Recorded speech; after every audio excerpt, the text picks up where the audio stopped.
his brother Matt said he's going to make it to the major leagues years and years ago. So we were, and it's like, I feel like I'm ready for that. I feel like it could happen, but I'm going to be the guy. I don't know. I've seen him in the stands. I've seen fathers crying. I don't know, man. I might be the guy that it's Ryan. I might be the guy crying.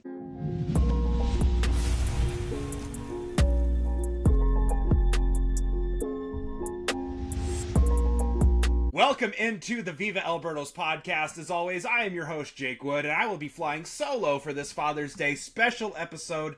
Today, or I should say last year, I had the pleasure of being joined by Andy Carroll, who we had on the show last week, and his son, to interview the 2025 AA Manager of the Year, Patrick Anderson. This year, it is my pleasure to welcome back now AAA pitcher Ryan Murhpy and his dad, Chuck Murhpy. Ryan was selected by the Cardinals in the minor league portion of the Rule 5 draft this past offseason and is one step away from realizing his dream of playing in the big leagues. Welcome, fellas. It's a pleasure to have you. Thank you so much for doing this. Yeah, absolutely. Pleasure to be here. Yeah. Ryan, I'll start with you, man. You're already doing it. You're already doing it.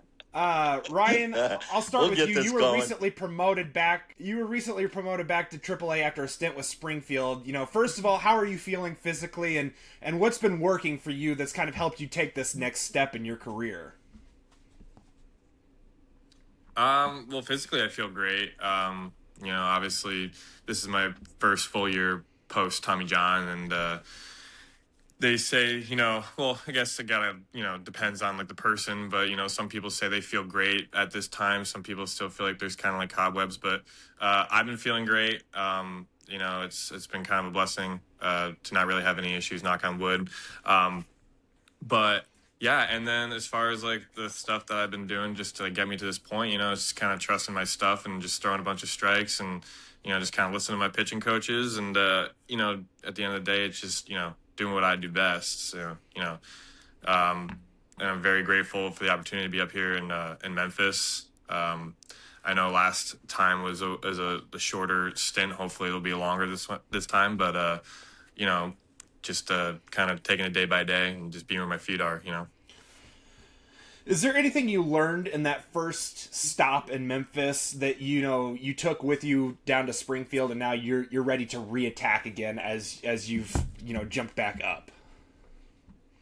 Yeah, it was definitely a jump, a different game, a different style of playing. I feel like when you're facing more professional, like big league hitters, a little more sophisticated approaches, more discipline in their approach and committed to their approaches. So it's a different mindset you have to have, and it's a lot less kind of just like pitching to what feels comfortable, and more like reading swings and like trying to analyze hitters' approaches so you can kind of figure out a game plan to attack them.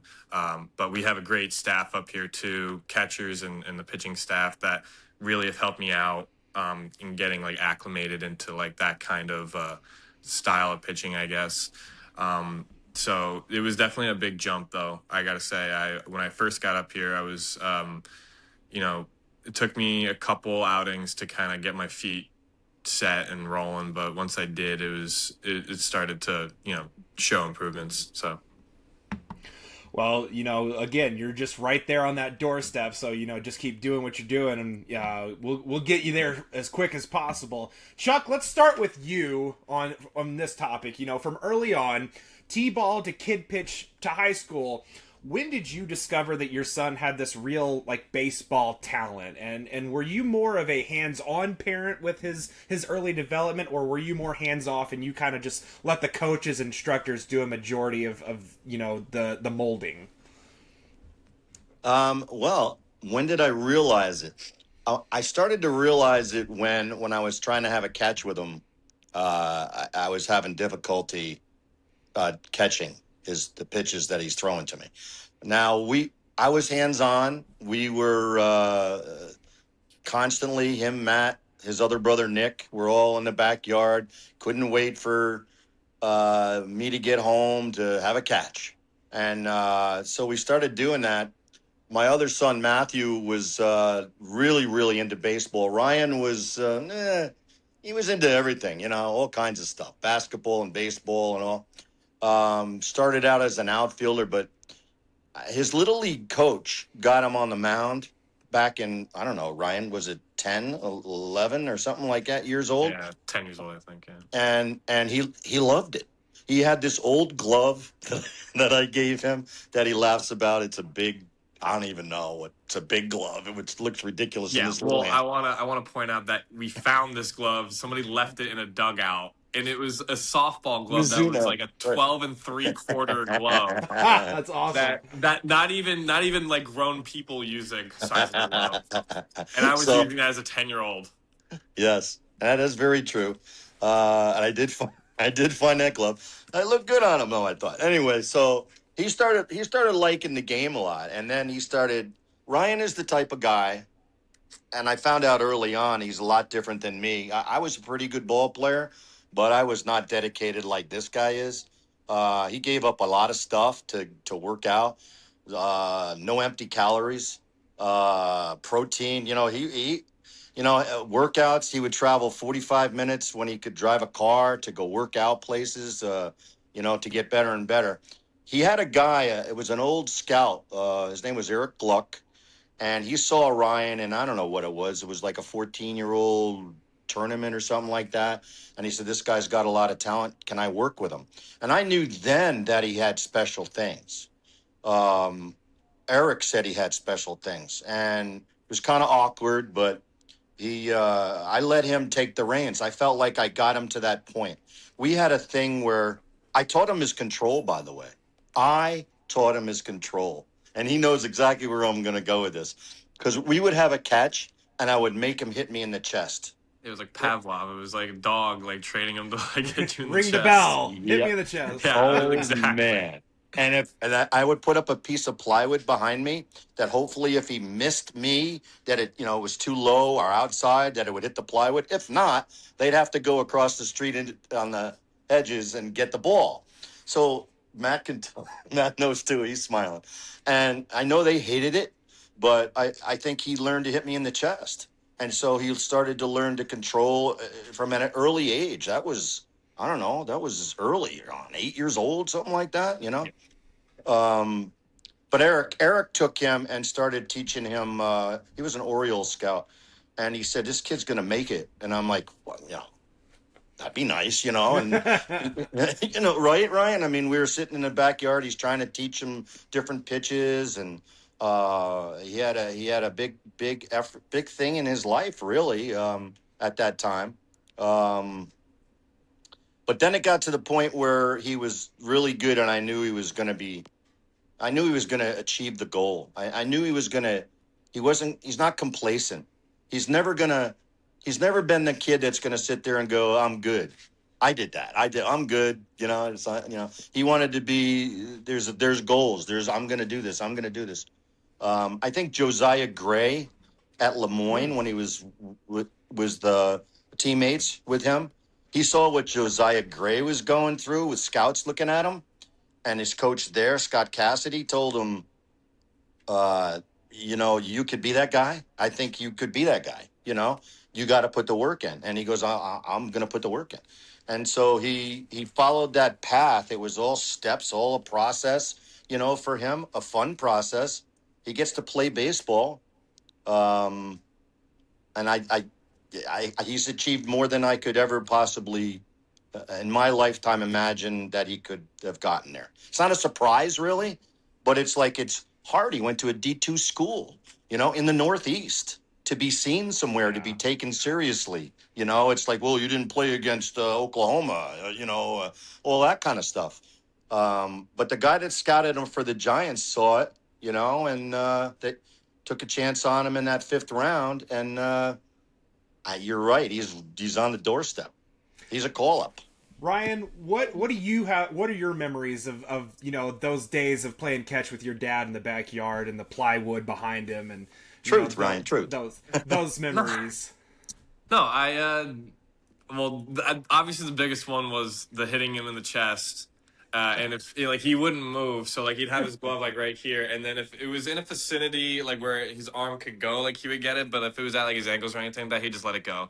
And then like I would have to. We had like a little bit of like hedges on both sides of our backyard, so it was either going into like kind of like the woods area or like in the hedges, and I'd have to go run and get the ball, or sometimes go across the street and get the ball and stuff like that. That was the biggest thing that I remember. I Yeah. also remember, I honestly kind of low key remember the day that our catches kind of changed. I Yeah. remember, Yeah. I think, I want to say it was definitely like a little bit darker out too at that point. It was in the evening. Um, One thing that was also true, really quick, is that it was right. Every time he'd get home from work and you were working like a 9 to 5, and then I would ask him to play catch, and he'd be like, "Just give me like 5 minutes to take a nap or something like that or whatever." I always remember that. I would sit there and wait for him to like sleep so then we can go play catch. But I remember the day that we had to pretty much stop playing catch, and I was like, I threw him a slider or something like that, and Yeah. Yeah. he just like completely like I don't even know, it like hit you in the wrist or something like that, or I don't even know, it like Hit me in the thigh. Hit me yeah, right it in the hit you in thigh. the thigh or something, It was just whoa. and You know. like kind of like really hurt you like pretty good. And I was like, okay, well I can't really do that anymore. So that was when I knew that all of our stuff would change. Yeah. I also remember, sometimes we'd go to Robinson Lane, and he would hit me ground balls at shortstop sometimes. I remember that. He did that for me a few times. Yeah. Yeah. Because I was playing shortstop in high school, and actually that's what I was originally like supposed to do, I guess. I was an infielder, and then I got on the mound and started pitching, and then that was history. Um, but yeah, so those are probably the three biggest things I remember would be like getting the ground balls, uh, hitting him in the chest, and then the day that our catches pretty much changed forever. Yeah. Because Yeah. after that, it was like, I know I just gotta lob them. Most kids, that wind up getting drafted spend some time at shortstop generally. Do you miss having a stick in your hand? Do you walk up to Josh Baez and tell him in the dugout like, "Hey, I could do that too, buddy"? Definitely not. I definitely can, especially what that guy's doing. I definitely can't do what that guy's doing. But I also do not miss hitting in the slightest. I was never really a good hitter. I think my best years of hitting were in Little League, and after that, it all just kind of fell apart. But I do kind of miss. I did kind of miss playing the infield. I did like playing the infield a lot. I liked playing shortstop a lot. Like playing travel ball. I was always playing shortstop, and just it's always exciting, like making like cool plays and stuff like that, and kind of just being like, if you're not pitching, it's like shortstop is like the one position that and catching, but you're kind of always in the mix of every play, and always have somewhere to be or whatever, you know what I mean? But I definitely don't miss hitting, especially nowadays. Like back in my day, Yeah. like high schoolers were throwing like 85, and that was like he's pretty good. And then if you were throwing like 88, this guy's like really good. And then if you were scraping 90, you were a big league pitcher. So that was my high school experience. Nowadays, high school kids are like, the worst guy on the team is like throwing 88. You know what I mean? It's like crazy. I don't think I would be able to touch anything if I had a stick in my hand. I'll tell you that right now. I don't think I'd be allowed to play on a team because whenever I finished high school, I topped out at like 77. So like, I don't even think I would have made that team. Chuck, I want to throw it back over to you because I want to get your perspective on this. Do you watch other parents whose children have been promoted to the big leagues or who are giving like those in-game, so like whenever a player gets called up and they have the family on that does the in-game interviews, are you like either A, preparing yourself for that conversation, or B, does it make you kind of emotional, knowing that there's a real chance that your son and your family are very close to that situation from occurring? I am not preparing myself, so to speak. I feel like when that moment comes, because I'm gonna embrace that and I'm gonna run with it. However, I am a very emotional guy, and so who knows what's gonna happen when that happens? Because I feel like I'm prepared all the time for that. I know I've been his best fan. I know he wants it. I know he's gonna do it. His son Matt, his brother Matt, said he's gonna make it to the major leagues years and years ago. So we were, and it's like, I feel like I'm ready for that. I feel like it could happen, but I'm going to be the guy. I don't know. I've seen him in the stands. I've seen fathers crying. I don't know, man. I might be the guy to Ryan. I might be the guy crying. I don't know. I would like to think I could hold it together, but it's such a, it's, God, it's like if I could talk to some parents about it, I haven't really talked to too many. The ones I've talked to have like their sons that have made it. I haven't talked to him since they made it. So I would see him at games. I would see like with his San Francisco Giant guys, I knew a lot of those guys and a lot of the parents that were there. But when they made it, they left, and you don't really get to call, what do you feel? How do you feel? Yeah. I know how you feel, it's like, I want to be that guy. I can't wait to jump on a plane, wherever. But I don't know, man. I might be the guy crying. That's Exactly. okay.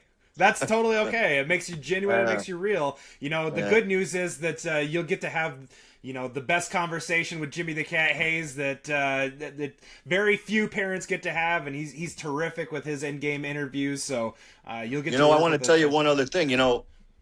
Ricky Horton, Mm-hmm. who's the play-by-play guy for the St. Louis radio, I'm Yep. friends with him, and that would be cool having him talk to me. We met him down in what was it, West Palm, I think it was, and we went up to the booth and had a great conversation. I played with him back in high school, so yeah, I Wow. mean the same. Yeah. Oh yeah. Oh yeah. He was good too, man. I bunted him, got a hit off of him. Hey. But I'm like Ryan, man. I couldn't swing a bat really well. I could field. I could play. I could pitch and all that stuff. But this You isn't know, about me. It's about that guy. and I did want to Yeah. throw it back over to Ryan. Hearing just Yeah. kind of the way that Chuck talks about it. How impactful has your dad's support and involvement been in helping you grow as not only a player but also just a person in general? Like, how much has his influence kind of molded and built you into who you are as Ryan Murphy, the Memphis AAA pitcher? Yeah, well, I mean, my dad definitely is one of my, if not my biggest role model. The way he just handles life and everything like that has pretty much shaped me as a person. I've always wanted to be exactly like him. And he is one of my biggest fans, obviously my biggest supporters, and he's been there through the times where, I've had late night phone calls with him, trying to have him, talk some sense into me because I'm wondering if this game's for me or, just basically things like that.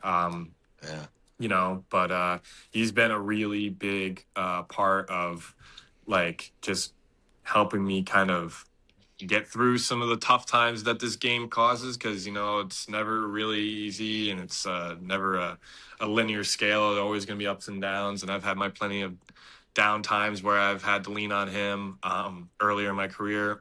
And then even like with TJ, same thing. It was kind of like, but he was always there supporting me. He's always in my corner and he's always pushing me to kind of keep going because he believes in me and I believe in myself, obviously. But sometimes you just need like, him and my wife are the two biggest supporters in my life that kind of helped me go. But yeah, no, he's definitely my biggest role model as far as like just who I'd want to be like as a person in life outside of baseball and everything like that.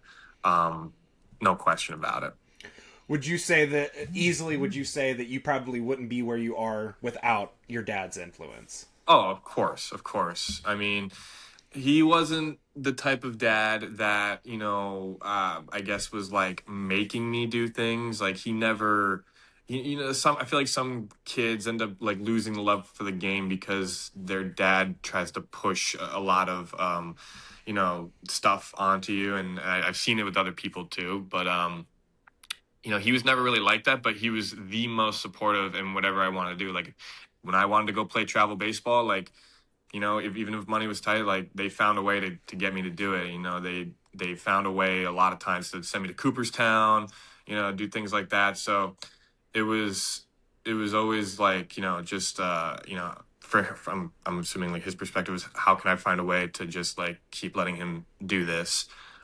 And obviously that was like the biggest thing because, if I didn't have a dad like that, that was so willing to, because travel baseball is expensive, you know what I mean? Like that, especially like when we were getting into it too, like it was not like cheap. And I'm sure it's even more expensive now, but like, just having a dad like that was willing to kind of, give up a lot of things, a lot of his free time, traveling to baseball tournaments, weekends that like, he probably would have rather just stayed home and, you know, relaxed. I know you might say that now, but I know. I know there were definitely days where you're like, oh, Yeah, yeah, I'm sure there yes, were. yes, yes. But at the end Yeah, of the there day, were like, those give me 10-minute days. yeah, exactly. But he was always there. Just making everything available for me and sacrificing a lot of his time, and I'm forever grateful for that. I'm so glad that you talked about that, because I wanted to throw this question to both of you. Just one thing. What for parents with kids in sports today, right? What's one piece of advice you each would give to anyone whose child is in sports now? So Ryan, I'll kind of let you, if you want to kind of continue on that train, and then Chuck, from your perspective too. Just keep it to one thing. Yeah, I guess it depends on the age level. For me, it's always been because the situation is the situation. I mean, at the end of the day, like there's kids in the Dominican Republic that are like literally, playing catch with cardboard boxes. You know what I mean? It's like, situation. But at the end of the day, you know, if you just put the time and effort into what you're doing, and if you really love it, then everything's going to work out. That's just my opinion. So it's like, if I mean, regardless if you're playing travel baseball, if you're playing little league, if you're playing whatever, men's league, if you just take the time and effort to really just like, practice and, just make sure that like you're paying attention to detail, things like that. This game will reward you. It rewards the people that are the most stubborn, in a sense of like, or resilient. It, so I would say like the biggest thing would just, constantly keep trying to find ways to get better in any facet of the game, because there's multiple ways you can be good at this game, whether if it's you're the best defender on the team or you're the best pitcher on the team or you're the best hitter on the team. There's always a way to make yourself valuable in this game. So for a young guy, that what I would say would just be, just keep grinding, Yeah, I mean, I would agree with that. My thing was, as far as a parent goes, my goal was to give all my guys the present them with the opportunity. That was my whole goal, was to, if they're gonna really like something, I want to get them in it. I want them to be excited about it. I want them to enjoy it. I was hoping one of the three would even like baseball. It turned out they all did, that was phenomenal. But you made the point before, both of you guys made the point before, is you know, the these the parents get over excited about it, and they all think that their son or daughter is the best athlete ever, ever, ever, ever. And what's the matter with you? And it's like, what's the matter with you? You should be able to field that ground ball. You got to be able to hit better. And I've seen those attitudes where the kids, and Ryan knows, parents, that the kids fell out of love of the game. You need to have a love of this game to succeed in this game. You can't I don't think you can go about it just as a business. You need to love it. You need to be all in. And if you could find that, whether it's baseball, whether it's playing organ, whether it's a musician, whatever that your child can get into, support them, give them that opportunity to succeed and fail, because they're gonna, as we know, you never, it's not a bowl of cherries. You're gonna fail, and you have to be able to, as a parent, you got to be able to pick up the pieces. That child is very vulnerable, and you got to make them keep loving the game. You got to help them keep loving the Yeah, game. and to go off that really quick, just the failure part of it, I think, is another thing that a lot of people need to accept in this game, because a lot of people, especially young kids, when they're failing, they'd probably just rather quit and just be done with it. And that's where, again, the resilience comes into play, and just like how this game rewards resilience. And like a lot of times failure will make you want to not play the game anymore. Yeah. Yeah. So you're going to go on like an 0 for 20 streak, or you're going to just go on stretches where like you just keep getting hit, and or you're walking guys or whatever. But the biggest thing is just how you deal with failure, and the ability to kind of like push through that, and just kind of keep going and just keep trusting the process or make an adjustment. But you know, I think dealing with failure is the biggest thing with young kids that I've noticed. A lot of guys that I've played with, just like they love the game because they're doing well, and then the minute that they start failing, it's like, okay, well, I don't really care about baseball anymore, and then they kind of just fall out of love with the game. But failure is, as they say, the biggest part of the game, and the best hitters fail 7 times out of 10, and this, that, and the other thing. So, but there's a lot of truth to that. So, Yeah, and you always have to evolve. You can't rest on your laurels. You can't say, okay, I don't need to do this. You have to be a sponge. That's the thing about Ryan too. Growing up, was that he loved talking to people that knew baseball, and he listened to what they had to say, whether it was an old guy or a young guy or whatever. He was constantly listening to people and accepting some. Oh, all right, maybe I'll try that. So you got to be open too. But the most important thing is that you can't you have to resist pushing your child to. You can't. You gotta sure. you gotta make it so they like it. Yeah, there. It's funny that you say that last part about no matter what age, he was always listening to somebody. I remember back to whenever I was a kid and just kid pitch ball, like middle school, and I had one coach that told me, there's a reason why God gave you only or 2 ears and only one mouth. It's because you should listen twice as much as you speak, right? And so it's one of those things where you just you take in as much as somebody is telling you as possible. And then Ryan, to your point about like dealing and handling failure, I was at a seminar because, as you can see back here, my kids each gave me Father's Day present early. I went to the seminar for my kids that the Cardinals put on. It's called Redbird, a program called Redbird Rookies, and they had a bunch of guest speakers up and talking about it. And they said that for kids, they will get discouraged very easily because, and they start saying the words I can't, right. And he said that is one of the biggest enemies in terms of like kids falling in love with the game, because you need to remind your children that it is not that you cannot, it is that you have not yet, right? And you continue to work and try to until you do get it, and then once you get it, you find that joy and love of it a little bit more. Ryan, we were joking about it in the DMs back and forth, but I wanted to real quick get your take on what, your teammate Josh Baez is doing at the AAA level right now. A 4 home run game the other night, just absolutely punishing baseballs that go anywhere near the zone. Not only the athlete, but can you speak to the kind of person that Josh is and what St. Louis is getting closer to experiencing in your teammate? Yeah, he's a great dude. I actually had the honor to be his road roomie right before I got sent back to Springfield. But I will say, ever since I was his road roomie, he started going on a tear. So that was in Omaha, or no, Iowa, I think. Yeah, Iowa. And then once he got to Omaha and he had like that good week in Omaha, and now he's been on a tear ever since. So I just want to credit myself to that. That's right. But now I'm his locker roomie too. So we're in the locker room. I'm right next to his locker, and no, he's just a great guy. He's a very soft-spoken guy, but he cares a lot about the team, and like just like getting better each and every day. He's a really, really hard worker. I know he works really hard on his defense. Because his offense is obviously through the roof right now, and it's just like one of those other like missing pieces to the puzzle, maybe, but like regardless, he threw a guy out last night at the plate. It was awesome. But he's a tremendous guy and a really hard worker, and whenever he gets to St. Louis, which should be soon, fans are gonna love him.